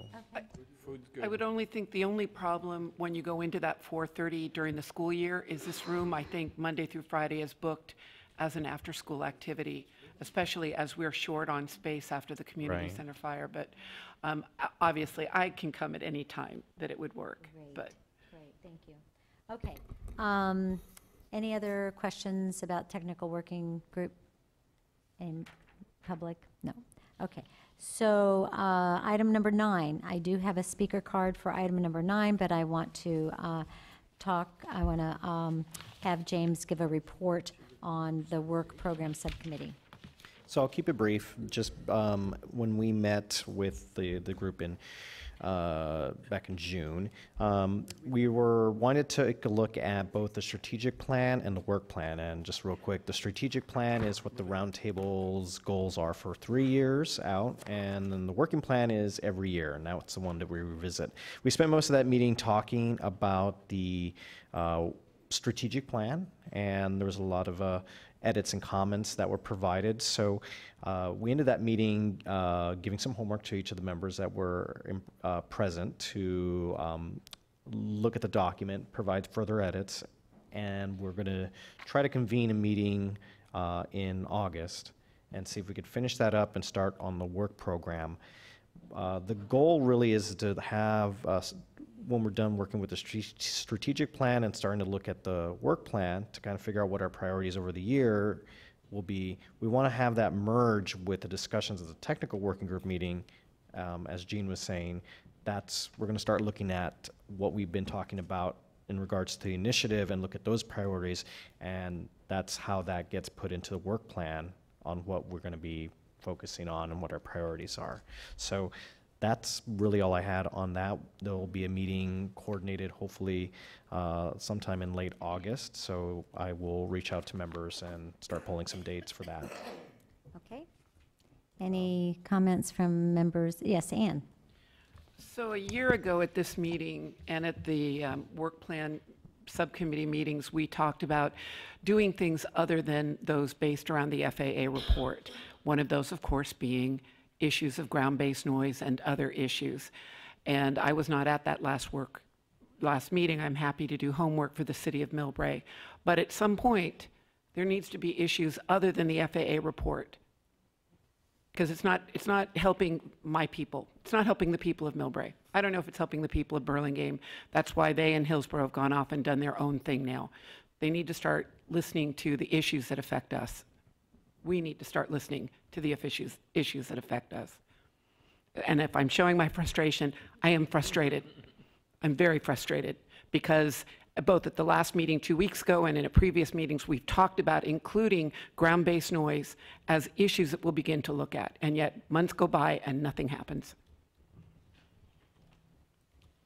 Any questions? And ground-based noise actually affects more of us. It actually, for example, affects Pacifica as well. I agree. As strange as that may seem. Communities. Madam Chair, I was going to save this for a little later to propose an agenda item, but in Burlingame, they have formed a group to talk about ground-based noise, about the backblast, and a lot of my constituents feel that there's been infrastructure or some sort of change that has increased the noise. We keep being told that it's not, that it's simply volume and atmospherics. I think at this point we need to take a step further, and I'm hoping that we can get a study done to address those questions. And the questions are, were there any infrastructure changes that happen at the airport or any type of operational changes at the airport that caused an increase in the backblast noise? And beyond that, is there anything we can do to change what the new infrastructure is or any other new technology that exists that could help mitigate the noise? And so what I'd like to do is just maybe place it on the next agenda, talk about getting a third-party report that could address these questions once and for all. I'm personally, I can't look at them in the eye again and tell them it's just volume and atmospherics. It's just, I'm done. So I would love to have something else, and so I appreciate Councilmember Schneider bringing it up. think this, I actually have been chomping at the bit to form the ad hoc committee about backblast noise effects from the roundtable, but, you know, this procedure, which is very frustrating to me, of having to get the work plan done and the strategic plan and then this and that, is very frustrating. And so I think that that's a very good suggestion, and I will take that to heart and make sure that happens. We have an airport representative here. I don't know if, Ivar, you would have any comment to make about this? I mean, where would we start? First of all, you can call me Doug. I would say. Call you. Ivar, it's all right. Oh, I did. My only comment would be that, you know, I think it's, you know, I think it's the role of the roundtable to kind of set its course, to set the agenda for the issues it's going to focus on. Obviously, the issues vary depending on the community, and clearly for the communities like Millbrae and Burlingame, you know, this is a topic that's come up. So we view ourselves as a resource to you. Bert's team brings a great level of technical know-how and ability. So we are a resource to you, and as you chart your course and determine really what the priorities are that you want to focus on, we're here for that. Okay, thank you. If I could just clarify real fast. So, James. and I apologize that it does sound like it's a tedious process to do the strategic plan and work plan, but it does exist for a reason that this group is charged staff to do. So I've done my best to try to make it as streamlined as possible, but you have to understand also, for the point that Ann was making, the work plan and strategic plan gives us guidance on what the priorities are. Otherwise, they get lost. And from my standpoint, I've been with this group since 2012, and shortly after that is when we started working with the initiative. Yeah. And yeah, we've done the work plan program year after year, but our focus has been the initiative. So seeing that that's coming to a close, I mean, I'm actually getting quite excited in that we can actually go back to work plan. Because those of you who've been on the roundtable long enough, you saw on the agenda that there was actually a section that was called work plan. And it had those items in there listed that they had, I don't think it had ground-based, but it could have ground-based, and we would report on it and what we did on that, and the other areas that are in there as consistent items. Because that has been one of the comments that we received from public and members, that wasn't this discussed at the last meeting, and there's no follow-up mechanism for that. Right. So that's really my goal, and so I'm hoping, I'm trying to get through the process as quickly as possible, while at the same time also trying to do the initiative wrap-up, while we're also trying to do GBAS. So in light of everything that's been happening, I think right now everything is starting to gel together, so I appreciate the patience. I didn't mean to throw you under the bus. No, and I understand. I think you're doing an excellent job. I mean, I understand the frustrations, and it's like, trust me, we want to go to work, and we want to like already have those ideas planted in there. And this also benefits us working with the FAA. If they're going to hold us to a 30-day time limit, or whatever the case may be, to get them the items that we're working on, then we already have that. So right now, it's like everything's happening in this crucial time that I think really that's going to kind of lend to helping us. Any other comments from roundtable members on this? Okay. So our 10th item is a follow-up from the Ledge Committee. Item number 9. So sorry. I thought that was Robert. Yes, Mountain View. Sorry. Thank you for keeping me on task here.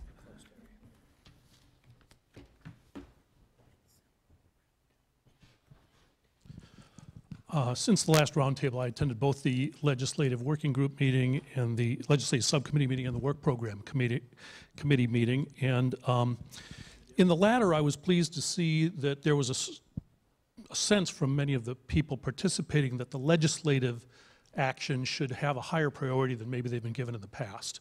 And that means addressing influencers as well as working with the FAA and the airport. And that's very clear at the moment because there's an FAA reauthorization bill that's working its way through the Senate. It's already passed the House that has a lot of amendments in it. And I want to thank Ms. Borgens for writing, for sponsoring the process of getting a letter to our senators regarding that. One of the things that was clear in the legislative group was that we were hampered by a lack of prospective proposals that were on the table that we could refer to. Oh. And because we didn't have a set of proposals that the roundtable could refer to, we ended up asking NOIS, the advocacy group in DC, for some suggestions, and they provided some, but there is a sense among many, and not just in this area, that NOIS's prescriptions are kind of weak. They may have agendas that are not as strong as the agenda that we would adopt. And so my suggestion is that as part of the work group, we should be looking to charge, as part of the work program, we should charge the technical working group with developing a bank of proactive proposals that we can vet on our own time to address specific issues that we would like to see implemented. And if it involves amendments or bills that need to be passed in the House or the Senate, let's be ready to advance them when the time is ripe. And the time has been ripe for the last 3 months. We were a little late to the party, perhaps because we were expecting NOIS to lead on this, and they didn't. But the bottom line is, let's develop a bank of proactive procedures and be ready to pursue them with influencers when the time is right. Thank you.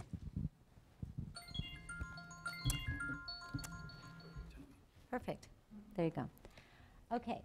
So moving on to number 10, I'm going to turn it over to the chair of the legislative subcommittee to give a report on the meeting that was held on July 17th. Janet Borgens, Starwood City. Oops. Thank you, and thanks for everyone that attended that meeting. Thank you, James, for helping us do this, and Elizabeth for helping us craft this language. We did provide a letter. It's little pieces, you know, that we're doing, chipping away a little bit. And I do appreciate the tone of this letter. It was fairly strong and yet supportive at the same time without getting anybody really mad at us, because you certainly don't want that, or they'll just throw it in a pile. So I appreciate the fact that you guys kind of push back on me, because I come on a little strong sometime. I want it now. I want it yesterday, and I want the language strong. But that doesn't always get anything accomplished, so I appreciate this. So moving forward, we will continue to work with them. I do agree to some point. I think NOIS did a good job in educating us and talking with us, but I do agree that to some degree we need to take the initiative on a lot of these things ourselves. So I did learn a lot from listening to them, but I also learned that we need to take control of this, and I think they did what they needed to do. But I would like to hear more, and just the frustration we're hearing from our group today, that's what we need to take to the table. That frustration in a respective kind of, we want answers now, but we understand at the same time. So I don't know how to. So Janet, from the legislative committee's point of view, do you think that we could be writing more letters like what we wrote and just kind of start churning them out, you know, if we kind of get our positions and we just start writing letters. I mean, that's really all we can do to the Congress and the senators. But I think to that, yes. I think eventually everything changes, and they change in little steps. So, you know, leaders change, representatives change, and I think the more we continue to write letters, and not always the same thing, we have to change the words, otherwise it becomes another letter from us. It just becomes another letter from the roundtable. So I think we need to shake it up a little, maybe sometimes a little more words, sometimes a little less words, very pointed in what we're asking, what we're requesting, and at the same time, you know, I always say, tell them what you're going to tell them, and then tell them what you told them, you know, so you get your message out there. But yes, I do think we need to continue to write these letters, continue. Any other roundtable member have any comments on this? Sue? No, I think we actually talked about that a little bit in the legislative committee, is that messaging is extremely important, and letters are legal documents that become part of a record. And and yeah, simplicity, straight to the point, and I think noise learned from us our very strong commitment to being very proactive in this area. So I think they walked away with that and picked up that we were pretty more pointed. So our letter actually covers a few more things like the CNLs and things that, so our letter did use strong language as well as being very polite. So Yes. I totally agree. We should be doing that. Any other members of the roundtable have a comment on this? Seeing none, all, yes. Oh, I Al. know Menlo Park a couple years ago had a city resolution that went to the congressman. Mhm. Has any other city done the same, and what's been the response to that? So I wish the representative from Menlo Park was here tonight. Sorry that he's not. You mean to the, if I may? Yes, Sue? Resolution to the congresspersons? Yeah, Pacifica has done those kind of things too, and we do get a good response. I think the legislators are especially in our area, they're working for these causes. They're at a disadvantage because the number of proactive persons on our behalf are very limited, so they do appreciate that because they're in a very difficult situation, and we do get feedback from them from that rather immediately, actually. But in terms of other than, how do I phrase this, other than satisfying a PC motive, have we seen any concrete responses from those resolutions? I mean, they're nice to do, and I'd like to do them, but I'm trying to see if they're effective or not. Well, I think they're as effective as they can be because we're working in concert. For example, the letter that we just composed and sent off this time from the roundtable as a whole senators. was, as we said, very focused, very specific, comprehensive, strong language was used as well as being polite. So my understanding from feedback is they really do like that. That's very helpful. Okay. We'll move on. So then, Yes. Elizabeth, moving Janet. forward, then we have the support of the whole roundtable to continue this direction with letters and, okay. Good. I mean. Okay. Yeah, see ahead. On to other matters. I'm going to turn it over to Jean for aviation noise, news, and updates. I think we have a Yeah, I think there's a video presentation. or presentation.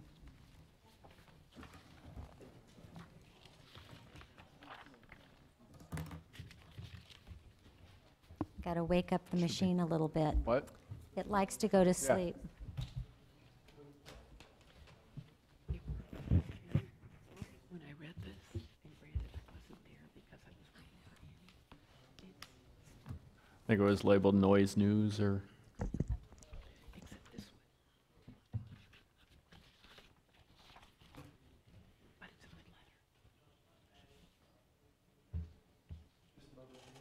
Sure.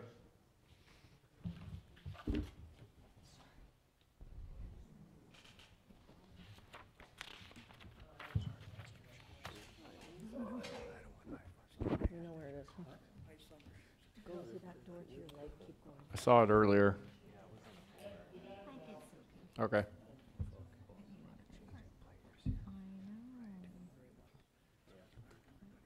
Sure.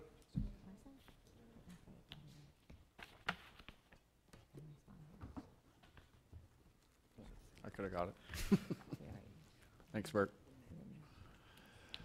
All right. So we have a few things that, just to bring you up to speed on some things. Some has to do with research, others with, as was mentioned earlier, some legislative things. NASA has completed research showing that they can reduce airframe noise by as much as 70% on arrival. As you know, there's been a lot of noise reduction to airplanes over the years. Most of the noise reduction has come from engine noise reduction, which is good for departures, but now arrivals at many airports are becoming just as dominant as departure noise. And so now we're at a point where manufacturers are looking for ways to reduce more airframe noise than in the past. So the Acoustic Research Management of NASA successfully combined several technologies. Unfortunately, I went to look for graphics of these and they don't exist, so I will try to explain what they are verbally. Landing gear cavity treated with a series of chevrons, so they're just mixing the air when it gets into that cavity that holds the landing gear when it comes down. There's a lot of air turbulence that gets into that cavity and produces noise. So they were looking for ways to break up that airflow so that the noise isn't produced out of the cavity that houses the landing gear when it comes down. Also looked at adaptive compliant trailing edge wing flap on the wing to make it, again, a little bit quieter when they put the flaps down, and what we call, when they're arriving, you know, the wing gets larger, we call it making it dirty, so to speak, produces a lot of noise. So they're looking at ways, again, to change that airflow and change the interaction with the wing and the airframe to make it quieter, as well as the other thing was porous landing gear fairing. So they're looking at when the landing gear comes down to produce a fairing around it so that, again, it looks less dirty to the air that's coming into it and producing less noise. Let's see, unmanned aircraft traffic management system is under development. Boeing is actually partnered with Spark Cognition to use artificial intelligence and blockchain technologies to track unmanned aerial vehicles in flight and allocate traffic corridors and routes to ensure safe, secure transportation. I will say that I was at a conference, I think it was about a month ago, in Southern California, and Uber Elevate was actually there. Uber Elevate is trying to, well, more than trying, they really plan in the next few years to actually transport people with electric planes across cities. Where Uber is inner city, they're looking at if you need to go cross city, which in LA can take hours, to get them there in minutes. So they're really working there, and they are working with the FAA diligently to try to find ways to make that work for them. So, you know, while this looked like pie in the sky just even a year ago, I would say there's been so much movement on it that things like this are happening, which is why you're seeing Boeing and Spark Cognition joining forces, trying to find ways to make the airspace work to be able to make this happen. Howard County, Maryland petitions the FAA to provide relief to residents impacted by the new Focus Next Gen flight paths around Baltimore Washington International Airport. County is asking FAA to restore the flight paths to pre-Next Gen status and elevate and evaluate any new routes before they are re-implemented. State of Maryland also filed similar administrative petition 3 weeks prior and filed suit with the FAA and the U.S. Court of Appeals for the D.C. Circuit. I want to point out that as a result of these actions, the FAA did withdraw from participating in their roundtable. Makes a lot of sense. They're suing the FAA, they can't come talk about it. Also in Maryland, the senators there are recommending language in the FAA reauthorization bill. This was talked about just recently here tonight.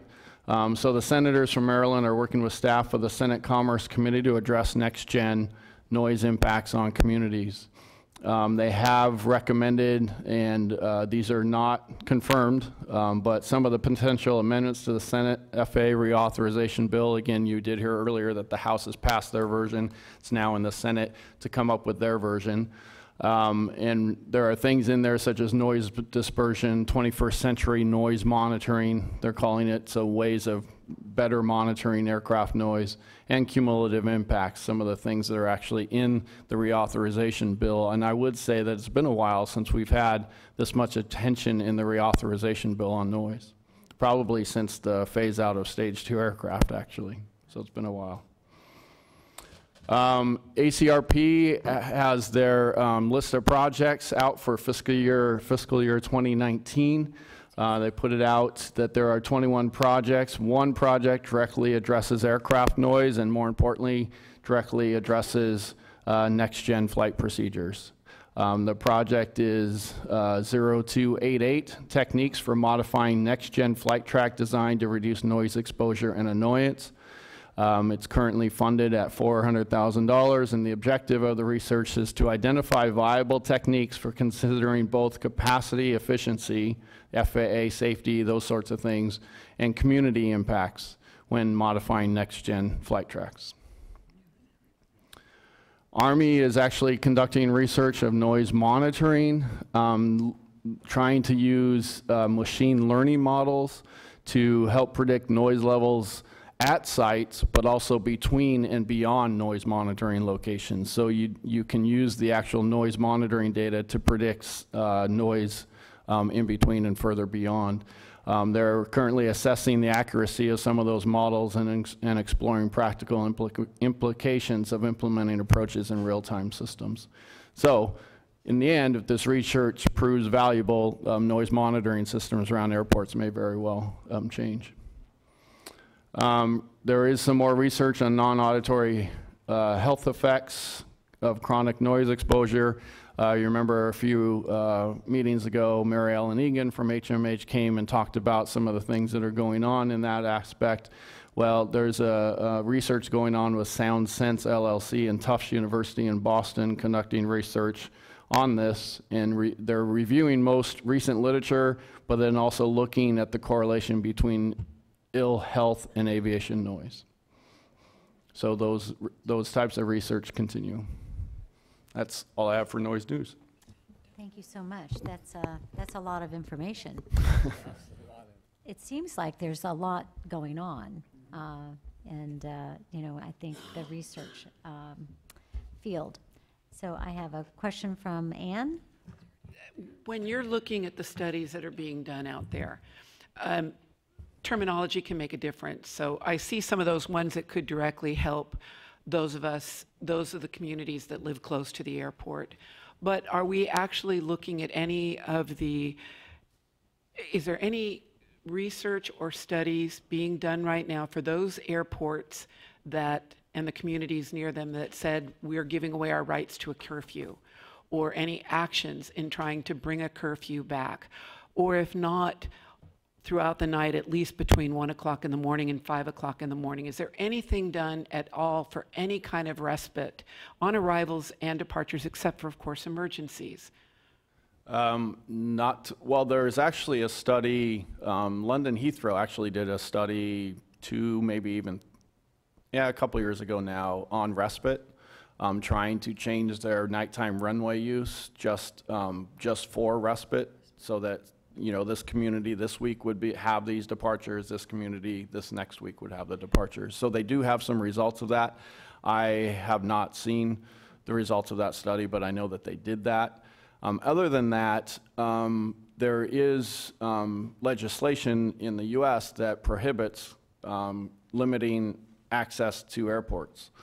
It's called the Part 161 process, which requires that you meet a number of objectives in order to impose a use restriction at an airport, such as a curfew, which is a use restriction. If you can't use the airport between certain times a day, that's a use restriction. And that was part of the Airport Noise and Capacity Act that was passed in 1990.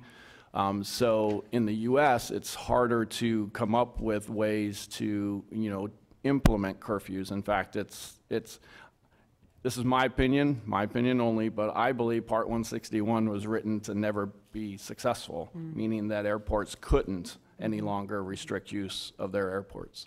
So, unless ANCA is overturned somehow. That's why I said it's all in legislation. Can I follow up on that? Well, because this has to do with the terminology that we use that brings us forward. In my field, when we started in the 80s, we only used the word recycling. And that left off the other things that are actually higher in the hierarchy, more pollution reducing. And it took a long time to get back to expand the terminology so that we actually looked at composting or reuse.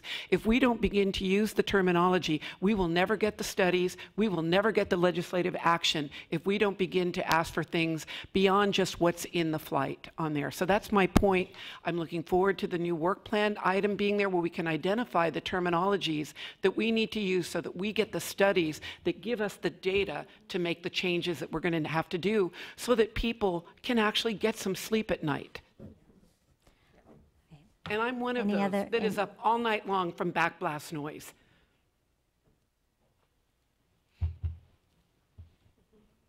Any other member of the roundtable? I don't know if this is the place or whether I wait for my comment as a member, but does SFO or our staff here, are we at all cognizant or aware of drones? Now, I know you did mention, and I saw it on TV too, it isn't just the Ubers, but there's a company and they had it on TV, and the first thing that hit me was people can afford to have this within a year. They can make flying cars. The Jetsons are here. But the thing that was startling is it wasn't a quiet Jetson. The backlash, when they turned the engine on, their hair went that way, and you could hear it on the TV. So I'm concerned that we or somebody we go after should be watching these things, because if that's available for somebody to buy in 2019, and drones today, a 16-year-old kid is giving trainings to his high school buddies and camps how to make drones. I'm concerned that we're going to have real big noise issues in our communities. So I don't know where that's going to go, but I think we should be aware of it. Thank you, Sue. I have 2 speaker cards from the public. The first one is Robert. I just Terry. have one follow-up first for Jean on the noise update. When Maryland's lawsuit, is that because they got enough from their legislators to file the lawsuit because their airport takes up most of their, and their noise concerns covers most of their state? Or why do you think that they were successful in implementing that in there with their senators and their legislative bodies? I can't really speak to that because I don't have that knowledge. What I can say is that, they just filed the lawsuit. So to say they were successful remains to be seen, but they opted to file the lawsuit. Whereas we reviewed, or you reviewed the information, and it was your recommendation that it probably wouldn't work here based on the information available.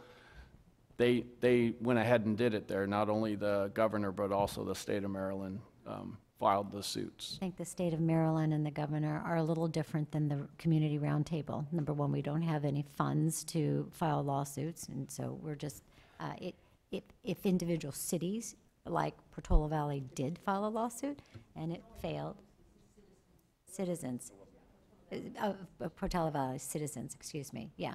So that kind of set the precedent that for that what Supervisor Pine always says, that, we can't kind of file another lawsuit like that. So, but this body cannot. Okay, yeah. I was just trying to get an opinion on, and not that they were successful in their lawsuit, but they were successful in getting their state to agree to file the lawsuit on their behalf. So I guess if the governor... It's a small enough state that the noise concerns really were for most of the state from their airport noise and the next gen changes. Yeah, I think that if the governor of the state, he kind of has the power to say, well, we're gonna file a lawsuit, right? Okay. Any other roundtable members? I just have a question. Do we know, did the Maryland one, did Next Gen roll out already as it has here, or is it just now rolling out? No, it's already rolled out as well. I'm gonna, we have 2 speaker cards, and that's all. I'm closing speaker cards because it's late. Robert, you've had the floor a lot tonight. You get 2 more minutes.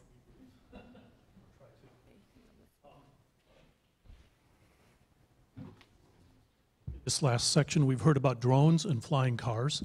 I attended a presentation of an airplane noise conference a few months ago where a woman from NASA, which NASA is to some extent the research arm of the FAA, or the research arm for use of airspace, claimed that in 10 years she expected to see 1,000 times more things in the air than we have now.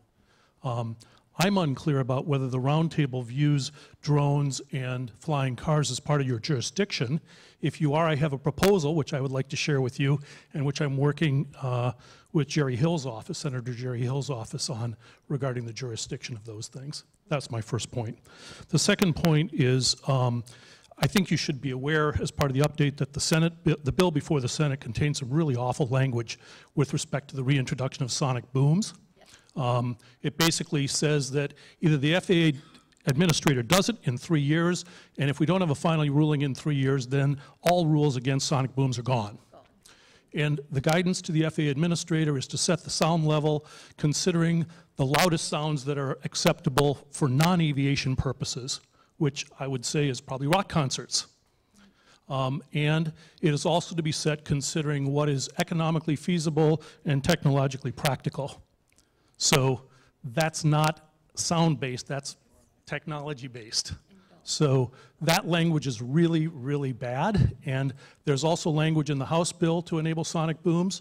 So the House bill is better than the Senate bill, but either way, you're looking at sonic booms one way or the other, unless this is opposed, and that seems like an issue. I would add one last thing. With respect to this business of curfews, I think it is a very fair question to ask whether or not ANCA, which is the law that prevents the extension of curfews, should be applied to a new technology like sonic booms, which is creating a new market that hasn't existed. And I would like to see that brought into question, but that would involve a lot of legislative legwork, but it's a question that I think we should address. Thanks, Robert. Liz Lopez, you're up next and last. Oh, that was Siri telling me not to sweat it.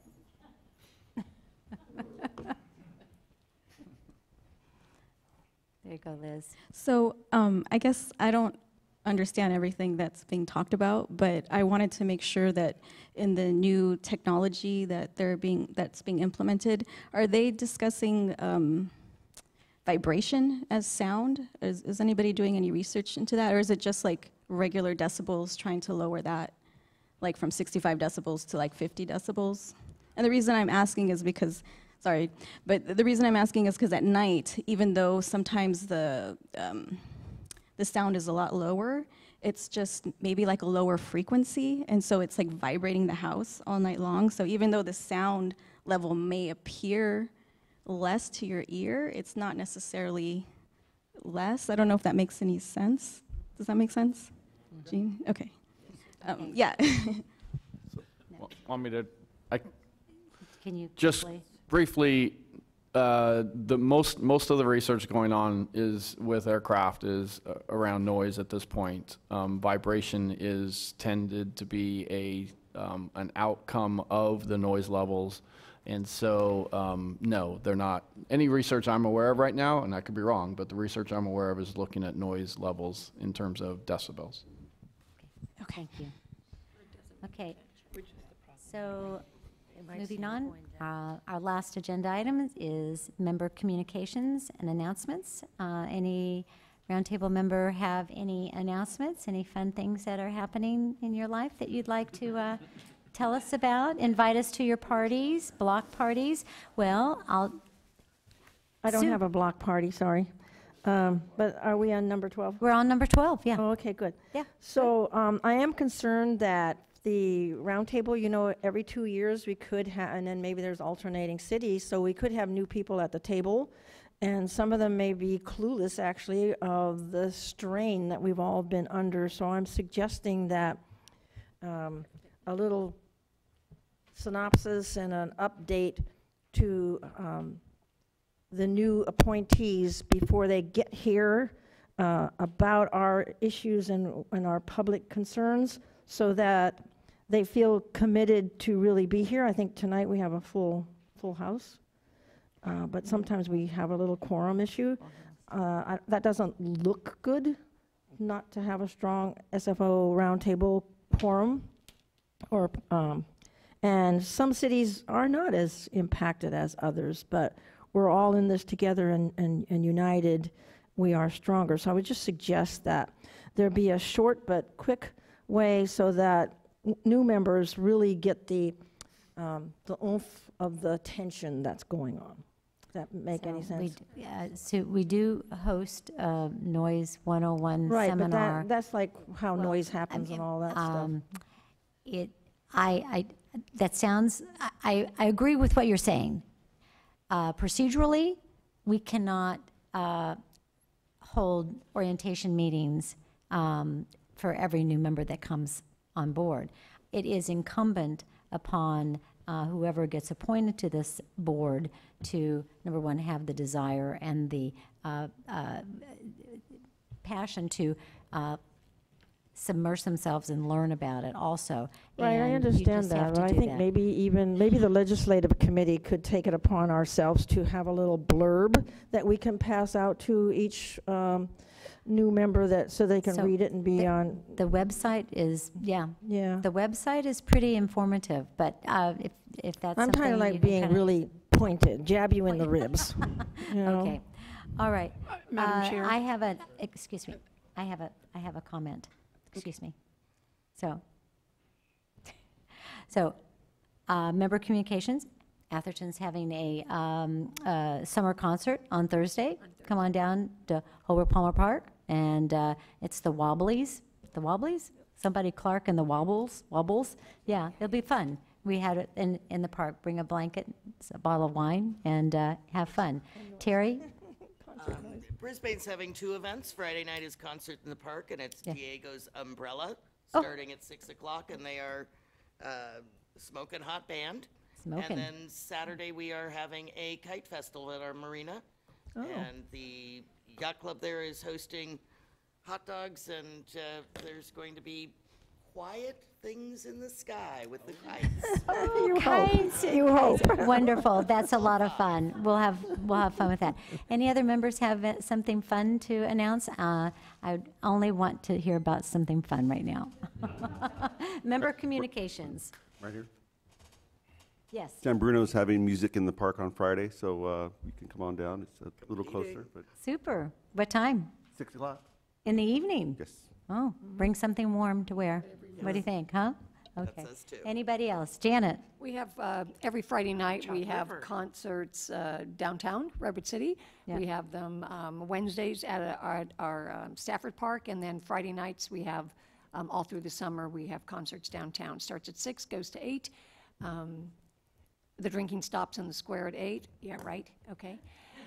Well, you But, enforce yeah, it. so yeah. and also for all communities, Tuesday, this coming Tuesday is National Night Out. Yes. So all communities are celebrating We're National doing it Night too, Out. everybody. So, yes. So Ann, do you have something fun to talk about? Go ahead, Ann, be fun. This coming Saturday, from 10 o'clock to 3 o'clock, we're having the grand opening of our third museum here in small town Millbrae. It's right out here. It's our carriage house. You'll see our historic, I can't tell you what year the fire engine is, but we'll have a number of fire engines, and a couple of other historical groups are going to be doing history on that. And then on Saturday the 18th, the Millbrae Lions Club is having their car show. It takes up 4 blocks of Millbrae Avenue. We get about 4,000 or 5,000 people. Food, the Leos have a lemonade stand. The Boy Scouts and Girl Scouts have games. We're trying to add more family fun on that. So 2 fun Great. things. Thank you so much. Anybody else? Ricardo? No, I'm. Burlingame's not doing We have a anything lot fun? of fun things going on in Burlingame. I'm just not prepared to talk about it. It's been a long night. All right. With that, I'm going to call for a motion to adjourn. So moved. Second. Meeting's adjourned. Thank you. Oh, yeah, sure. Hey, how are you? I'm fine, yourself? Good, good. I have a question in regards to that second. Sure. It's on Saturday the 18th.